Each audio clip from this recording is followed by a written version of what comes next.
Something's just happened that perfectly sums up how broken this country's priorities have become. After weeks of protests, the government made a quiet move, one that says everything about how they really view ordinary British people. You won't believe where these migrants are being sent next, and how much you're paying for it. Let's break it down. But first, hit the like button and subscribe to the channel for more. We have released our new 0% Liberal t-shirts. You can find them at britishstand.com or go to the link in the description. Let's get back into today's video. Once again, it's the British taxpayer footing the bill, while the government bends over backwards to appease illegal migrants. After weeks of local protests in Epping, it's now being reported that the men previously housed at the Bell Hotel, many of them unvetted and unknown to the public, are being quietly relocated. And not just anywhere, they're being moved to one of London's most high-profile waterfront locations, the Britannia International Hotel in Canary Wharf. Let that sink in. While British families are struggling to make ends meet, tightening their belts to get through the cost of living crisis, the very same government that tells you there's no money has now bought up all 450 rooms in a 4-star London hotel, reportedly at £469 per night, all at your expense. This isn't just a hotel, this is luxury accommodation in one of the most expensive parts of the capital, towering views over the Thames, steps away from high-end restaurants and offices. For many working Brits, staying in a place like this is nothing more than a fantasy, a rare treat you save up for, maybe once a year. But for illegal migrants, it's gifted to them on arrival. And if that wasn't insulting enough, hotel staff have reportedly all been fired to make way for this operation. That's right, ordinary working-class Britons, made unemployed so the government can quietly repurpose the building for mass migrant housing. This is not immigration policy, this is state betrayal. They break the rules, cross into this country without proper checks, often destroy their documents upon arrival, and the reward is full board in a central London hotel. Meanwhile, veterans sleep rough. Families can't afford a staycation in their own country, let alone a hotel in the capital, and young British couples are putting off starting families because rent is through the roof. But somehow there's an endless budget when it comes to housing people who shouldn't even be here. Where's the logic? Where's the fairness? And more importantly, where's the leadership? Keir Starmer and the Labour front bench will no doubt remain silent on this, because to them, raising concerns about migrant hotels is racist or populist or not who we are. Well, we'll tell you who we are. We're a nation of hard-working taxpayers, and we're sick and tired of being treated like strangers in our own country.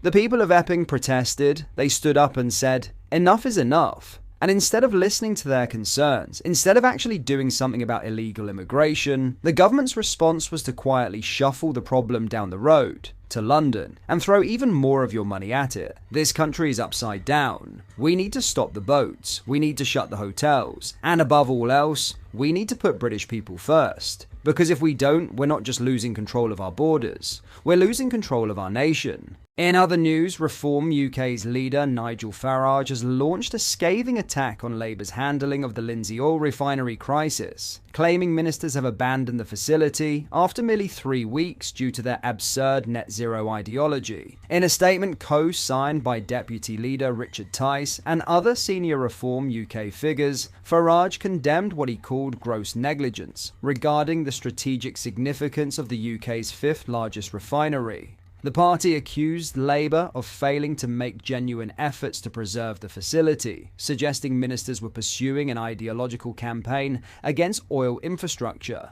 The government appears to be taking an ideological stance against oil in favour of net zero, the Reform UK statement declared, warning that this approach would eliminate nearly 1,000 direct positions and thousands more indirect roles. The government has confirmed that the search for a purchaser has failed, with Energy Minister Michael Shanks stating that no credible offers have been made to purchase the entire refinery and it will be winding down operations. Workers at the North East Lincolnshire facility were informed yesterday that the sales process had failed to produce any viable proposals for the complete operation. Shanks expressed deep disappointment with the situation created by the previous owners, offering sympathy to affected workers and their communities.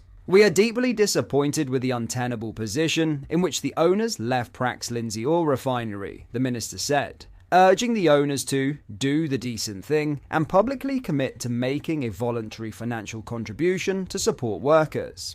Reform UK has outlined alternative approaches to rescue the facility, with Farage's party asserting that their sources indicate the refinery could achieve profitability under appropriate management and ownership arrangements. The party suggested exploring joint venture models where public's ownership would be combined with private sector operational expertise in a profit-sharing structure.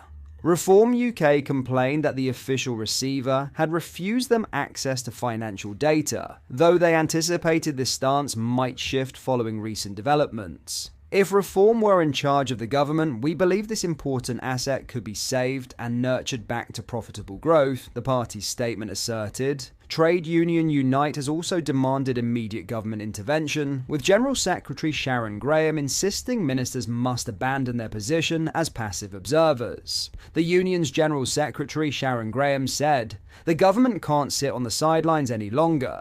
The Lindsay refinery is critical national infrastructure and is essential for the UK's fuel supply and the health of the regional economy. The government needs to reverse the premature decision to stop buying crude oil and to extend the time to find a viable long-term solution for the site." Over 1,000 workers rely on the future of the oil refinery. Their jobs are now at immediate risk, through no fault of their own. If the government fails to act, then workers at Lindsay and much further afield will rightly feel abandoned by it. The closure will affect approximately 625 employees whose positions were already under threat following the company's collapse into administration last month. However, some redundancies have already occurred. FTI Consulting special managers who have been operating the facility during the buyer search informed staff that additional job cuts were now inevitable as the refinery enters its wind-down phase whilst processing remaining crude supplies.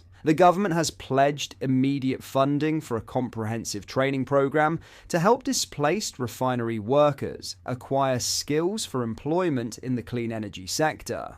All those directly employed at the refinery are guaranteed jobs over the coming months, Shanks confirmed. The official receiver would also continue pursuing interest in individual assets, including storage, distribution, and refining components. Discussions remain ongoing regarding potential maintenance of some operations at Immingham Port, where crude shipments for the plant have traditionally arrived. What are your thoughts on what we discussed in today's video? Let me know down in the comments section below. If you've not yet already, make sure you do drop a like on this video and subscribe to the channel for more British content. Thank you, take care, goodbye.